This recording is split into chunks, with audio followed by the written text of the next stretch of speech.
Error. შლახენ. ეს უნდა თქვა. ხო ისე. აუ რატო ჭედა? Am ik ook dit. Schlagen. Kijk, zo is het ook. Schlagen. ეს გადაედო შლახენ.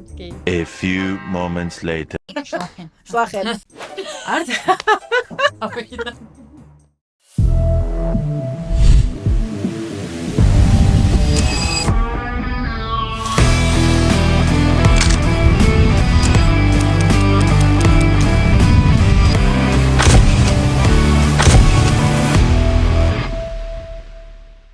მოგესალმებით, მე ვარ თეკო შენკენი, თქვენ ისევ ჩემ არხზე ხართ და დღეს ჩემთან სტუმრად არის თეო ნუცუბიძე და სანამ თეოს გაგაცნობთ, მე ორიოდე სიტყვით მოგიყვებით, როგორ აღმოვაჩინე და რატომ დამაინტერესა, მე მგონი თქვენთვისაც საინტერესო იქნება. მოკლედ, მოგეხსენებათ, რომ დედათ სკროლვით არ გამოვირჩევი, სოციალური ქსელები არ არის ჩემი ძლიერი მხარე სამწუხაროდ. მაგრამ ერთხელ TikTok-ზე სკროლვისას შემთხვევით წავაწყდი შენს ერთ-ერთ ვიდეოს, სადაც იკეთებ მაკიაჟს. ოღონდ ძალიან საინტერესოდ იყო გადმოცემული, მივხვდი რომ არც ვიზაჟისტი იყავი, მივხვდი რაღაც კონტენტს აკეთებდი, მაგრამ ძალიან საინტერესოდ ქონდა გამოყენებული მაკიაჟი. და გადმოვედი, აი ამან გადმომიყვანა, შეიძლება რომ რაც იშვიათად ვაკეთებ ხოლმე, ვაღიარებ და ძალიან მომეწონა, აი მე მგონი პირველად მომეწონა TikTok-ის კონტენტი გულწრფელად მართლა ძალიან საინტერესო კონტენტი გაქვს და არც დავფიქრებულო არ იმავე წამს მოგწერე რომ მოსულიყავი ჩემთან სტუმრად. ჩემი კითხვა ასეთია.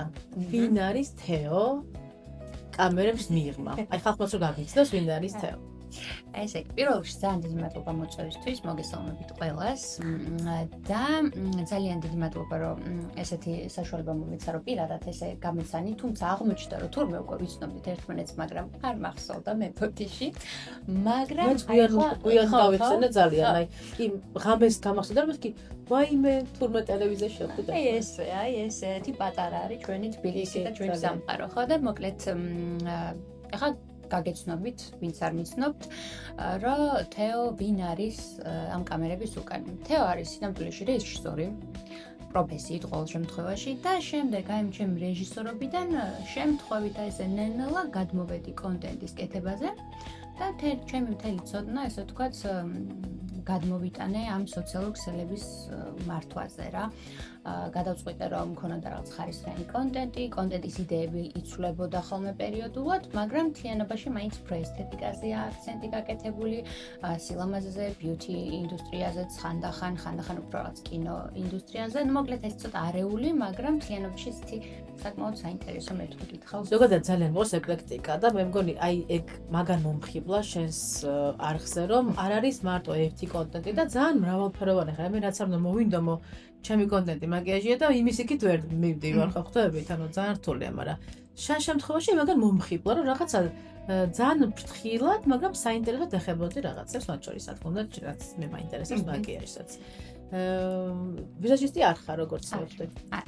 ვიზაჟისტი არ ვარ, თუმცა გავლილი მაქვს კურსები, დიპლომიც მაქვს ვიზაჟისტის, მაგრამ არ გავყოლილი ვარ ამ სფეროს, და შესაბამისად ჩემ თავს ვიზაჟისტს ნამდვილად ვერ უწოდებ. ჩემთვის, ჩემი ვიდეოებისთვის, რასაც ვაკეთებ, ვთვლი რომ საკმარისია და ნუ პერიოდულად რაღაცა ცოტა სიახლეებსაც ვცდილობ რომ შევისწავლო ხოლმე, რომ ძალიან არ ჩამოვრჩიე ტრენდებს და რაღაც სიახლეებს და მთლიანობაში ანუ ეს სხვას არ უკეთებ, მაგალითად არც მაქვს პრეტენზია რომ ვიღაცას რამე გავუკეთო, იმიტომ რომ არ არის ეს ჩემი ნამდვილად. მე სამაგერად ვიდეოებს ვიღებ გადასარევად. ძალიან კარგად გამოგდის და მე პირადად მაგანაც მომხიბლა ასევე რომ არ გვასწავლი. უბრალოდ რაღაცა ძალიან ლამაზად აფერადებ შენ გვერდს ხანდახან მაკიაჟი და ძალიან საინტერესოდ ვიყენებ და მოკლედ ამან ძალიან ახსენე ხარისხი. და იმაზე რომ ვილაპარაკოთ, იმიტომ რომ უკვე მოდის ის ტენდენცია, რომ ვიდეოები უნდა იყოს ხარისხიანი და რა თქმა უნდა ისიც უნდა იყოს და აი სადან გაგიჩნდა ამ ხარისხზე მოთხოვნა და კიდევ მაინტერესებს, მაგრამ ამ კითხვას გავაგრძელებ, თუ გახსოვს შენი პირველი ვიდეო და აი ამ გადასახედიდან რას შეცვლიდი? ან მაგ ვიდეოს დადებდი თუ არ დადებდი საერთოდ? არავითარ შემთხვევაში. არანაის ხუმრობით, მაგრამ არ ვიცი, ალბათ თითქმის უმეტესობა დღეს ინფლუენსერები ვინც არის, ყველამ დაიწყო კორონას პერიოდში 2020 წელს კონტენტის კეთება, იმიტომ რომ ყველა სახში რომ ვიჯექით, რა გვეკეთებინა და მოდი რამე ვქნათ. და მეც მათ შორის მათგანი ვარ, ერთ-ერთი მათგანი. და პირველი ეს ხარისხზე დავიწყებ შეერთებას, რომ აი ხარისხი ჩემთვის მნიშვნელოვანი იყო თავიდანვე, იმიტომ რომ ზედმეტად ბევრ დეტალს უყურდებოდი თავიდან განსაკუთრებით ძალიან პრობლემატური მქონდა ხასიათი, რომ აი რაღაცა იდეალურად უნდა იყოს ყველაფერი და თუ არ არის იდეალურად, მაშინ არ მინდა და არ გავაკეთებ და მე მივხვდი, რომ აი რაღაცა გადარჩევაში ძალიან ბევრ რაღაცას უშვებდი ხელიდან და მეთქი მოდი ხარისხზე აქცენტი გავაკეთოთ, მაგრამ ისე მკაცრადაც არა, როგორც შენ მოითხოვ საკუთარი თავისგან. პირველი ვიდეო ისეთი გადასუფთავებულ არ ვიცი, ყველაფერი გავუკეთე იმ ვიდეოს, რომ რაღაცა მეკთ მამაკს ზედმეტი და რაღაცა ტუჩზე ცოტა ხო არ მაქვს და ის. და პირველი ვიდეო იყო აი დავარცხნელი იყო. ზედმეტად დავარცხნელი იყო და იყო ლიფსინკი, ან თავიდან კონტენტი რაც დავიწყე, სანამ მე cosplay-ს გავაკეთებდი, უბრალოდ ლიფსინკებს ვიღებდი, ანუ რაღაც voice-ზე პირს ვაყოლებდი, ვითომ მე ვიძახი. მგონია რომ ძალიან რთულია რა. თუ პატარა ტექსტები არც ისე, ბევრჯერ რომ მოისმენ, მე არც ხასიათი და ჩაჯდე ხათან რაღაც და სამსახიობო. კი, ცოტა სამსახიობო ისიც არის კი. და ეხლა რომ მკითხოთ, აი ჩემ ძველ ვიდეოებზე ძალიან აი იდეალური სიტყვა არის კრინჯი. იკრინჯები. ძალიან ვიკრინჯები ჩემ ძველ ამ რაღაც ძალიან ზედმეტად აქტინგზე და რაღაცას. თუმცა ანუ ეხლა რომ ვთქვი რომ რაღაც პირველ ვიდეოს არ დავდებდი თქო, არა თქმა უნდა, მაშინ რო არ დამეწყო დღევანდელ კონტენტამდე ვერ მივიდოდი, თუ მოვიდოდი უბრალოდ რა. შედარებითაც აი 2020 წლის ვიდეოები და დღევანდელი აბსოლუტურად სხვადასხვაა, აბსოლუტურად ხარისხი და ყველაფერი აბსოლუტურად ძალიან სხვადასხვა სამყაროა რა. ასე რომ სხვებსაც ურჩევ რომ ვისაც დაწყება გინარჩობია დაიწყოთ და არ დაელოდოთ რაღაცა იმერე ვიზამ დაიწყეთ და გაიზრდებით ყოველ შაბათს არ დავდავართ. არ მერაბ. რა მაინტერესებს იცი რამდენ დროს უთმობ ერთ ვიდეოს? გააჩნია ხოლმე მე მაგისტი ჩემებური პრინციპი შემუშავებული არასდროს არ ვიღებ ხოლმე ერთ ვიდეოს ერთ დღეში. წინასწარ პუნქტს მაქვს ერთი დღე, როდესაც გეგმავ კონტენტს. ვარჩევ ხოლმე რაღაც ერთნაირი ტიპაჟის ვიდეოებს, რაც არ იქნება რთული რაღაც გადასახტომი ერთმანეთისგან და ერთი დღის განმავლობაში 3-4 ვიდეოს ჩაწერას ვაკეთებ ხოლმე, ოღონდ მთელი დღე მიაქვს ხოლმე ამ ჩაწერას და უბრალოდ ვიცვლი დასაცმელ ცოტა მაგიას გადავიკეთებ ხოლმე, რომ ვითომ ეფექტი იქნება, რომ ერთ დღეს არ არის სინამდვილეში ერთ დღეს ახალ მოგებაღებული. შემდეგ მეორე ადრე მქონდა ხოლმე, რომ ყველაფერს აი რაღაცა ძალიან ზედმეტად ერთ დღეში ვაკეთებდი რა, მონტაჟსაც მაგალითად და მე მივხვდი რომ ეს ძალიან მწვავს და მღლის. ეხა ერთი დღე მაქვს ხოლმე კონტენტის მოძიების, მეორე დღე მაქვს ხოლმე გადაღების, მესამე დღე მაქვს ხოლმე დამონტაჟების და ესე წრეზე დავდივარ, ვაგროვებ ხოლმე კონტენტს, რომ რაღაც ჩავარდნები შეძლების დაგვარად არ მქონდეს. თუმცა უფრო უკეთესადაც მინდა რა უფრო მეტი კონტენტი ვაკეთო, მაგრამ დროის ფაქტორიდან გამომდინარე, მთლად ისე ბევრიც არ გამოდის რა, ხარისხს ხო ვერ დავაგდებ ასე რომ ვცდილობ. რამოდენიმე წელია მოვაწევ, როგორც მე კი ახლა მოგაჩინე მაბატე, მაგრამ აი ამ ეს შენი ფოლოვერები შეკრიბე აი ამ რამოდენიმე წელში, როგორც ჩანს, ხო? Instagram-ზე უფრო მარტივია თუ TikTok-ს? ჩემთვის TikTok-ს ან მაყურებელი ყველაზე მეტი მყავს TikTok-ზე.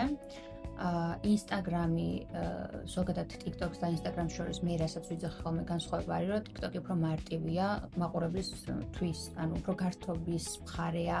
ხალხი უყურებს იმას, რომ აი თუ არ გაართებ სწორად TikTok-ზე ხალხი მაყურებელი, მაშინ დიდად შენი მაყურებელი ვერ იქნება და ჩემი თავიდან კონტენტი აბსოლუტურად გართობაზე იყო რა ორიენტირებული.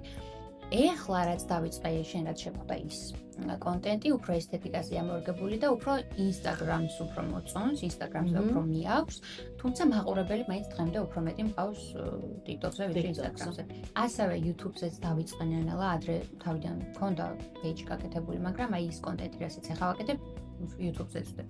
და საერთოდ ვცვლი ხოლმე, რომ ბევრი სხვადასხვა page-ების ქონას და სხვადასხვა განხრის კეთებას ჯობია, რომ ერთი აირჩიო და ყველგან დადო. ანუ არ არის პრობლემა რა, იქ ზოგი იძახის, რომ იცი კონტენტი იმისთვის არ არის, არა უშავს, შენ დადე. პრობლემა. ხო, ვერ გაიგებ ამ სოციალურ ქსელში, რასაც აიღებს და როგორ ზუსტად არა. როგორც ვიცი, შენ გაქვს კურსები, სადაც ასწავლი ვიდეოგრაფიას. სწორად მივხვდი, ხო? კი, მობილურ ვიდეოგრაფიას. ცოტა რომ მოგვიყვება, რა ხდება. კი ბატონო, კურსები მაქვს, კი, მაგრამ მაქვს საბაზისო და არის მობილური ვიდეოგრაფია. თან ესეთი რაღაცა რომ აი დღეს ყველას აქვს ტელეფონი და ერთი რელაქსზე დაჭერით შეუძლიათ გადაიღოთ აბსოლუტურად ყველაფერი, ხო?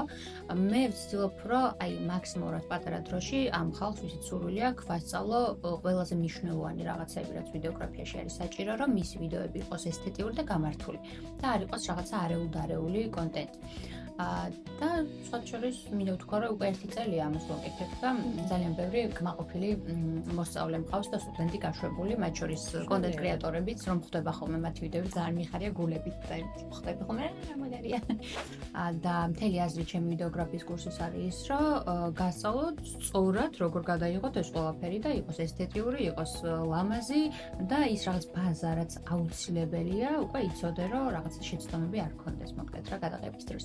ძალიან დამაინტერესა შენმა კურსმა და იქნებ მოვიდე კიდევაც, იმიტომ რომ იქნებ ერთმანეთს ამუდამოდ ვისწავლო მეც. გადაღება ვიდეოსი, რომ მოგიყვე, როგორ ვიღებ ვიდეოს და როგორ თითქმის არ ვამონტაჟებ, შეიძლება ძალიან დამცინო, იმიტომ არ გეტყვი. რა მაინტერესებს იცით, მე ძალიან მეშინია TikTok-ის, იმიტომ რომ ძალიან ისეთი კომენტარები ხვდება ხოლმე სხვაზეც, ხანდახან ჩემზეც დაუწერიათ რაღაცა და მე არ ვარ მიჩვეული რაღაცა ისეთების დაწერა, არასოდეს არავის არ და რაღაცა. ძალიან რაღაცა გულზე მომხვდა 1-2 კომენტარი, ოღონდ მე რომ მივხვდი ვინ წერდა, ანუ მე მეთქი ოკეი თუ რაღაც, მაგრამ აი შენ როგორი რეაქცია გვაქვს აი ამ ჰეითერებზე თუ როგორც ეძახიან არ ვიცი. მე თავიდან ძალიან ანუ აი რომ ვთქვი რომ რაღაც ძალიან დავარცხნი და დაალაგებული კონტენტი მქონდა, თქო მაშინ ძალიან მიჭირდა, თუმცა აი რომ დავიწყე მაშინ მირჩიეს ესეთი რაღაც, რომ იცი რა თეოდ შენ თუ არ გაქვს იმის ძალა რომ აი ეს უარყოფითი კომენტარები ერთგულ შეუშრომებიდან გამოუშვა, მაშინ კონტენტის დაწყებას საერთოდ აზრი არ აქვს. ეხლა ესე მძაფრად აღარ უყურებ, იმიტომ რომ გინდა არ გინდა, რაც უფრო პოპულარული ხდები, მით უფრო მეტი ჰეითერი ყავს და მით უფრო მეტი აგრესია მოდის ხალხისგან. შესაბამისად, უბრალოდ მართლა გაცხრილა უნდა ისწავლო. ეხლა რაღაც ესეთი ადეკვატური ესეთი შენიშვნა თუ მოდის, რაც ლოგიკურია და მეც ვეთანხმები, ან შეიძლება არ ვეთანხმებოდე, მაგრამ მაინც ლოგიკაში ზის, შეიძლება გაითვალისწინო, გაითვალისწინო თუ არა, რაღაცა ყური დაუგდო და რაღაცა სამომავლოდ რაღაც, ხო? მაგრამ ეხლა აი ესე უაზროთ, მაგალითს მოვიყვან, ეხლა რომ ძალიან ხშირად იწერება, რომ ვაიმე რას გიგავს თვალები. აი პირდაპირ აგრესიაზე გადმოდიან, პირად შეურაცხყოფაზე და თვალები არის ჩემი უსაყვარლესი სხეულის ნაწილებიდან, აი თვალი ჩემი თვალებისგან გიждები, იმიტომ რომ უზარმაზარი თვალები მაქვს რაღაც განსაკუთრებული ანათებს ასე ვთქვათ და ამას რომ იწერენ ხოლმე ვერ გეწყინება. იმიტომ რომ მე ხო არ ვთვლი ესე, ანუ შესაბამისად რაღაცას ადამიანი შინ გტკივა და წენს თუ შენ ცოტათი თვლი რომ აი ცოტა მართალია, მე მგონი მართალს იცახის. და თუ არა ეს შენ თუ თვლი რომ ეგრე არ არის, ფიზიკურად ვერ გეწყინება, რა მით უმეტეს აი უამრავი იწერება ეგეთი რაღაც აგრესიული და ნეგატიური კომენტარები, რომლებიც უბრალოდ სხვა შორის არც ბლოკავ ესეთ ხალხს, ანუ მაგის საჭიროა ერთს დაბლოკავ, მეორე არა, ყველა კომენტარს კითხულობ. უმეტესად კი. ანუ ძალიან თუ გავარდა ხოლმე რაღაც ვიდეო, მე თუ ბევრი კომენტარი იწერებ, ფიზიკურად რთულია უბრალოდ რომ ყველას ჩაყვე და რამე არ გამოგრჩეს, მაგრამ მთლიანობაში კი, იმიტომ რომ მაინც მაინტერესებს ახლა. ვიზა რაინტერესებს. როგორ გონია TikTok-ი რომ გაქრეს ვინ დარჩება თეოსგან? ვაი, ძალიან ბევრი ვირმე, იმიტომ რომ ეს TikTok-ი არ ყოფილა არც თავი ჩემი და არც ბოლო არ იქნება ნამდვილად ვიცი. TikTok-ი არის უბრალოდ რესურსი, რომელიც მეხმარება ჩემი ბიზნესის მიღწევაში, თორე ასევე აი საერთოდ მთლიანობაში სოციალური ქსელებიც რო გაქრეს და ინტერნეტის უკვე მაქვს ის ბაზა დაგროვებული, რომ რაღაცა სხვა რამეები ვაკეთო, იმიტომ რომ მარტო კონტენტ კრეატორი არ ვარ, შესაბამისად არ მგონია გამიჭირდეს. მაგრამ იმედი არ გაქრება. აი ძალიან ლოგიკურად მივედით შემდეგ კითხვამდე, რა არის შენი მიზნები? რა უნდა თეოს ცხოვრებაში გარდა სოციალური ქსელებისა? სხვათა შორის ადრე რო გეკითხათ, ვიტყოდი რომ აიცით არაფერი ისეთი, რა ვიცი, მომწონს ეს ყველაფერი ხობია, დღეს ესეთი მიამიტური ხასიათი აღარ მაქვს. პირდაპირ ვიტყვი რომ ძალიან მომწონს ის ცნობადობა, რასაც მაძლევს ეს კონტენტი. და ძალიან სიამოვნებს ხოლმე ის თუნდაც ქუჩაში ვიღაცა შეხვდებოდა. შენ ხო ის ხარ და შეიძლება სურათი გადავიღოთ. ანუ იმ ხელა დიდ ბუსტს მაძლევს იმხელა პოზიტივი მოაქვს ამ ყველაფერს, რომ აი მე ის დღე მაქვს ხოლმე უბედნიერესი ვარ, გაღიმებული დავდივარ ხოლმე. და ამასთან ერთად ასევე პატიოსანი ვიქნები, ასევე შემოსავალიც. რაც უფრო იზრდება შენი ცნობადობა და რაც უფრო მოთხოვნადი ხდები სხვადასხვა კომპანიების არ აქვს მნიშვნელობა ვისაც არ უნდა იყოს, მით უფრო მეტი და კარგი შემოსავალი გაქვს. შესაბამისად, ერთმანეთზეა მიბმული რა, ისიც და რა თქმა უნდა, მიზანიც ეს არის, რომ რაც უფრო ცნობადი გახდება თეონოცუბიძე, მით უფრო კარგად წავა საქმეების ზევით. ხო და რა ჯობია მაგას. თავისთავად. ფილმის გადაღებაზე ოი, როგორ მტკივნეულ საკითხს შევეხეთ. არა, მტკივნეული არ არის, მქონდა მცდელობა შაშან 2024 წელს. მინდა და სერიალის გადაღება, საპილოტო სერიალის გადავიღეთ, სამწუხაროდ შემდეგ ყველაფერი ჩაიშალა და ვერ გამოვიდა.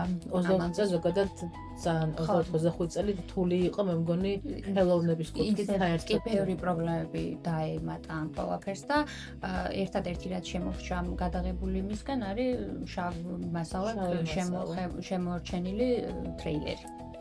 და ხან-ხან ვუყურებ ხოლმე და მენატრება როლი. კაი იყო. თუმცა ისე აი ადრე თქვათ უფრო ძაფრად მინდოდა ფილმის, ან უფრო სერიალის ფილმები ნაკლებად, უფრო სერიალები მისდევს გადაღება, მაგრამ იმ ხელაში რომ და ისეთი რთულია, რომ აი ესე უბრალოდ თეოს მოუნდა, ეგრე არ გამოვა რა. დიდი გუნდი გჭირდება, გვერდში მდგომი ხალხი გჭირდება, ფინანსები გჭირდება, აუცილებლად მაგის გარეშე არ გამოვა. ასე რომ შეიძლება სადღაც ისევ დაუბრუნდე მაგ იდეას, მაგრამ ჯერ გეგმაში არ არის. როგორ გონია? შენ რომ არ ყოფილიყავი პროფესიით რეჟისორი, ასეთი კარგი ვიდეოები გამოგივიდოდა, თვით ნასწავლი ყოფილიყავი, ან ასეთ კონტენტს, ასე ვთქვათ, ხარისხიან კონტენტს დადებდი თუ არა და კიდევ მაინტერესებს აი ეს მრავალფეროვნება, რაც შენს გვერდზე მე დავინახე, რამაც ასე გადმომიყვანა შენთან და მე შენი მოწვევაც მომინდა, რამ განაპირობა შემახასიათმა? და როგორც გავგესასწორი ხარ, ახლა ძალიან შესწავლე. ანუ აი აქ მიგეთი. ხო, ესე იგი, ნუ რეჟისორი რო არ ყოფილიყავი, სხვა შორის რეჟისორი რო არ ყოფილიყავი, ალბათ ვიქნებოდი მსახიობი, მე მაგიდან დავიცავთ, რომ ძალიან მოგწონს აქცენტი ძალიან. მაგრამ რამდენად ისევ კაი ხარისხის მექნებოდა, ანუ სწავლით ალბათ მაინც ვისწავლეთ, იმიტომ რომ ინტერესი ყოველთვის მქონდა და ეს არ ყოფილა რომ მარტო უნივერსიტეტში რაც ვისწავლე ის დარჩა და იქიდან ვიცი ეს ყველაფერი არა. ყოველ წუთას რაღაც ახალი კურსები, ახალი მასტერკლასები, რაღაცებს ყოველთვის ვცდილობ რომ გავიზარდო. და ვხედავ ჩემზე უკეთესი რა არის და ვცდილობ ხოლმე რომ იქამდე მივიდე.